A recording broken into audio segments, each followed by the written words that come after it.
Hello and welcome to The Wide Angle. I'm Brendan Fallon. I'm going to start out by saying what the World Economic Forum isn't. Okay, it isn't this. Okay, it's not some diabolical, James Bond villain-esque meeting of global elites who have their own private army of henchmen with machine guns and sinister-looking badges on their uniforms. Well, okay, but executive chairman of the WEF, Klaus Schwab, isn't some bold, Bavarian, saggy-eyed... Well, at least he doesn't have a cat. The WEF has just unveiled the Global Coalition for Digital Safety. It says this is to, quote, accelerate public-private cooperation to tackle harmful content online.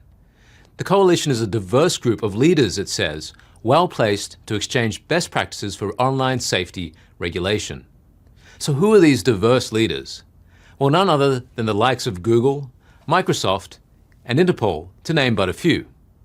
Now, in terms of Google, I don't have to talk about the potentially millions of votes they've helped swing in presidential elections to the Democratic side, based on the research of Dr. Robert Epstein.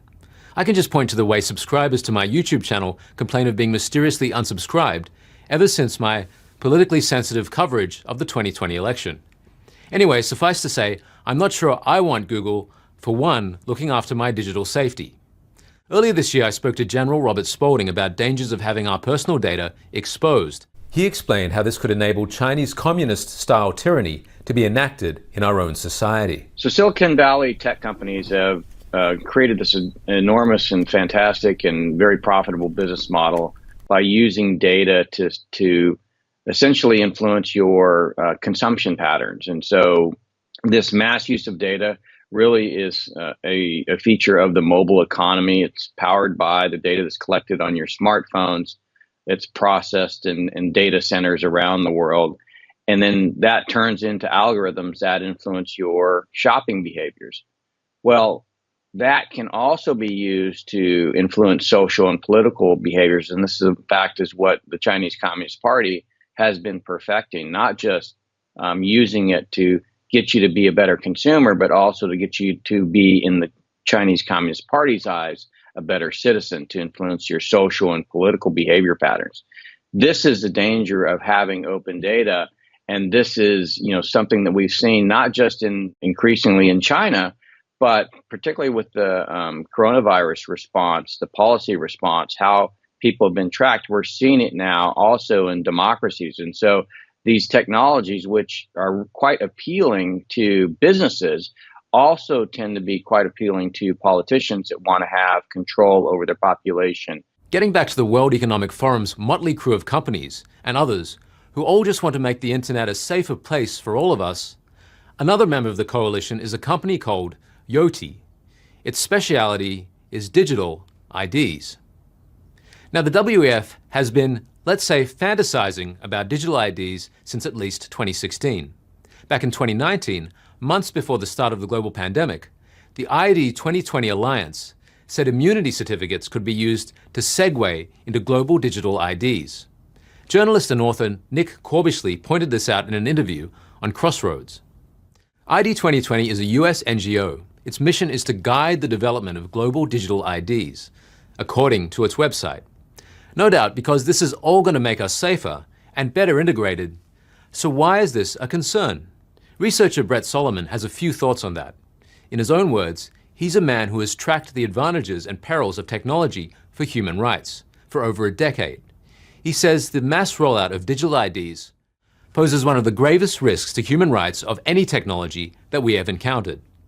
Solomon warns that this risk is made all the more severe by the convergence of new technologies, near-perfect facial recognition technology, human gait recognition, technology that identifies you by your breath, by your iris, something eerily represented in the 2002 film Minority Report. It's kind of unnerving when the people setting these agendas in motion in the real world resemble the villains enacting similar agendas in the fictional world. But at least he hasn't got a cat. Anyway, joking aside, we know that the WEF caught some recent media attention when conservative journalist Jack Posobiec was detained by what looked kind of like the World Economic Forum's own police force. Well, they were wearing badges that said World Economic Forum Police. Even so, a spokesperson for the Swiss Federal Police said that the World Economic Forum does not have its own police force, that it was actually Swiss security forces wearing the WEF police badges. The spokesperson added that, quote, the WEF badge is an additional badge created by the security forces themselves, which is redesigned every year. So the boys and girls of the Swiss WEF security detail get together each year, sit around in a circle maybe, and design their own badge. Wow.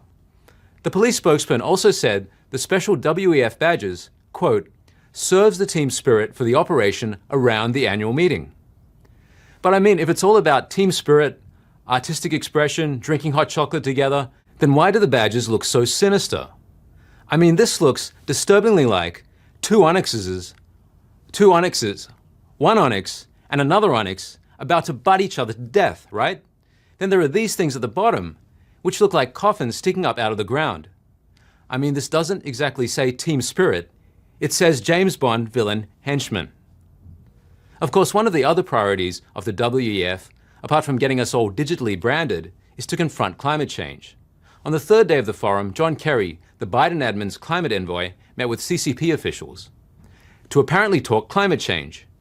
Naturally, Chinese state media delights in the chance to report on such meetings, which they invariably put their own creative spin on.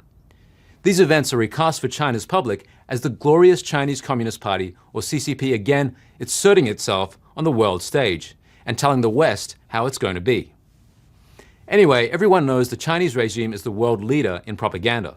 That's one of the ways it justifies stabilizing society. But what's the World Economic Forum's excuse?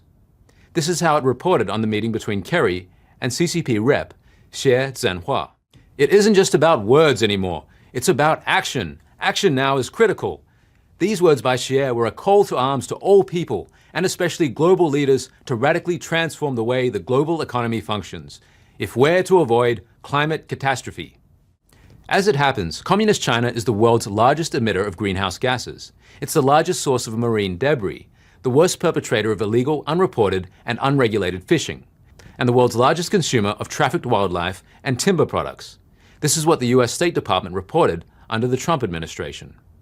And that's to say nothing of the CCP's human rights violations, which brings us to our second topic for today, the extensive photographic and other evidence recently leaked of genocide in China's Xinjiang province.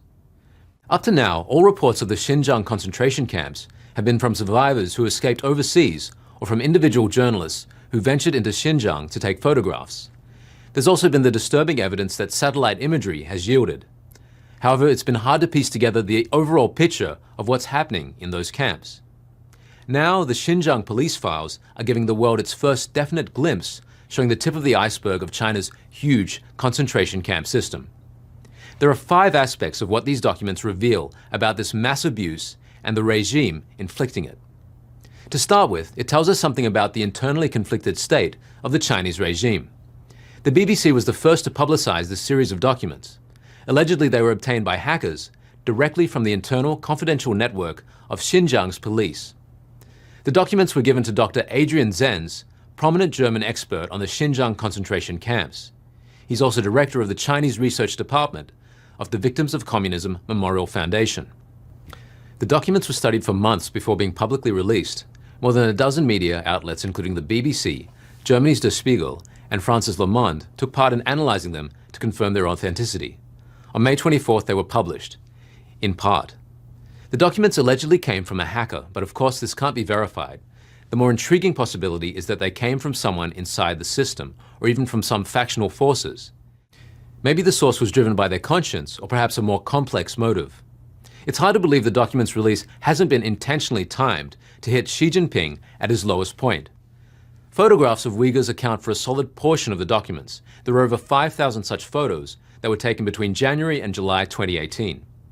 We know that, of the people in these photos, 2,884 were imprisoned in concentration camps, and 15 of those were minors. The youngest is a 15-year-old girl. The oldest is a 73-year-old woman. These photos were mainly taken at a detention center and local concentration camp in the Kashgar region of southern Xinjiang. The detention center is in Shufu County, which is predominantly Uyghur. The group of over 2,800 detainees accounts for 12% of their population. So the Chinese Communist Party put 12% of their community into these camps, and Shufu is not even the hardest hit area of the CCP's crackdown. From January to July 2018, just 6 months, the number of adult detainees reached such a high level. Based on this, we can estimate that at least 1.2 million people in Xinjiang are imprisoned in concentration camps. Moreover, this data is just from the first half of 2018. In the exposed documents and also internal statements from Xi Jinping, it's expressed that the number of camps is not enough and the expansion needs to be accelerated, meaning they intended to put more and more people into these prisons. The third insight these documents give us is into the environment of these camps. Of course, the CCP calls these vocational re-education camps, whereas we know that they're concentration camps for a number of reasons. To start with, they're staffed by armed guards in police uniforms. The guards not only use shackles and handcuffs, but are armed with pistols, riot guns, and automatic assault rifles. This goes well beyond what you'd find in the average prison in China. So these so-called re-education camps clearly have a more concentrated purpose. Leaked documents tell us that all detainees need to wear handcuffs, shackles, and black hoods when moving to any location inside the compounds. Then there's the chilling standard operating procedure for dealing with disturbance and escape plans during so-called classes. It says if a student doesn't listen to advice, the armed police can fire a warning shot. Then if the student persists or escalates the situation, the police can shoot him dead. The leaked documents show the network of concentration camps is so large that more than 150,000 police have been transferred from across the country to staff them. As a fourth point, the documents give us insight into the situation of the detainees. The Uyghurs in the 5,000 photographs range from age 3 to 94. Many of them are farmers. Most were imprisoned because their appearance or behavior suggested that they had a Muslim religious affiliation, or simply that they had traveled to countries with a predominantly Muslim population. For example, it appears that there was one detainee who was sentenced to 17 years for growing a beard and giving religious sermons. Hundreds of others have been imprisoned for watching officially banned illegal scriptures on their phones or installing encrypted apps. In this photo, the minder of this female prisoner has a tag that reads Shufu County Vocational Skills Education Center, Instructional Checkup. She's also wearing rubber gloves. This suggests the prisoners are subject to very rigorous physical searches. On China's internet, the photo of this 15-year-old girl has become sensitive content. Many netizens who have reposted this photo have had their accounts shut down. As a final point, most of us can only imagine the state of terror that these students of the Xinjiang re-education camps must live under. Meanwhile, those Uyghur outside the camps would live the nightmare of knowing that they could be taken away at any time. One leaked document reveals the order that anyone resisting arrest be treated as a rioter and killed on the spot. It's also stated that 5 years of re-education may not be enough. No one knows how long they're going to be imprisoned once they're sent to one of these camps. It could be as short as 3 years or more than 9 years. If someone refuses to identify with the CCP ideology, they may be detained forever. The evidence contained in these leaked prison documents is shocking and undeniable, but the picture it paints of Chinese regime psychopathic brutality is certainly not isolated. We need look no further than Shanghai to see another current and startling example of this. Forcing people into quarantine by breaking down their doors and kidnapping them, separating children from their parents, murdering people's pets. These behaviors aren't all that far removed from what's happening in the Xinjiang concentration camps. Moreover, the Xinjiang model did not just materialize out of thin air. The Chinese Communist Party has a history of mass persecution and even mass extermination of a specific group of people, which continues today. The persecution of millions of people in secret concentration camps, unrelenting brainwashing, and torture aimed at forcing people to renounce their faith. This began with the persecution of Falun Gong. These documents present conclusive evidence of the Chinese regime's genocide against the Uyghur in Xinjiang. As an outcome of this, the CCP, particularly Xi Jinping, may find himself again in the spotlight of global attention. For Xi, these documents are extremely damaging. The genocide in Xinjiang was central to the tariff wars between the US and China, and between China and Europe. These documents give the international community an irrefutable argument for reopening the investigation and imposing a new round of sanctions. We've taken an ironic look at what the private jet elites at the World Economic Forum may just have in store for us, or think that they have in store for us. We've also taken a look at the plight of the million or more Uyghur being held in Xinjiang concentration camps. Hopefully this new information will lead to the shutdown of the CCP's abuses there and in other places. I'm Brendan Fallon, and this is The Wide Angle.